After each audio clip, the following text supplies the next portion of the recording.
Sebuah pohon di Kendari tumbang dan menimpa 3 rumah warga. Akibatnya, selain merusak rumah, pohon tumbang juga membuat 2 warga terluka. Pohon tumbang dan menimpa 3 rumah ini terjadi di Kelurahan Kendari Cakdi, Kota Kendari. Pohon tumbang membuat 3 rumah warga alami kerusakan. Petugas pun menggunakan alat berat untuk dilakukan pembersihan. Selain merusak rumah, pohon tumbang ini juga membuat 2 warga alami luka.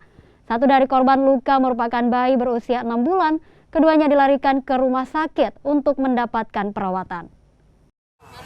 Berapa orang dalam rumah? 4 orang. 4 orang. Satu balita, tiga dewasa. Terus kondisi rumahnya sekarang, Bu? Bagaimana kondisinya? Hancur semua, Bu. Begitu. Sempat lari? Nggak sempat lari karena kejadiannya secara tiba-tiba. Secara tiba-tiba. Terus Ibu sekarang mengungsi di mana? Di tetangga. Mengungsi tetangga, Bu? Ya, 3 unit rumah yang ditimpa oleh pohon asam. Yang korban ini cuma yang dikemanakan, Pak? Mereka? Ya, kebetulan untuk korban itu 2 orang, ibu dan anak itu. Satu atas nama Wiwi, umur 27 tahun, itu langsung dilarikan ke rumah sakit Santa Ana malam itu juga. Dan alhamdulillah anaknya itu berumur kurang lebih 6 bulan. Itu alhamdulillah cuma dirawat di rumah keluarga.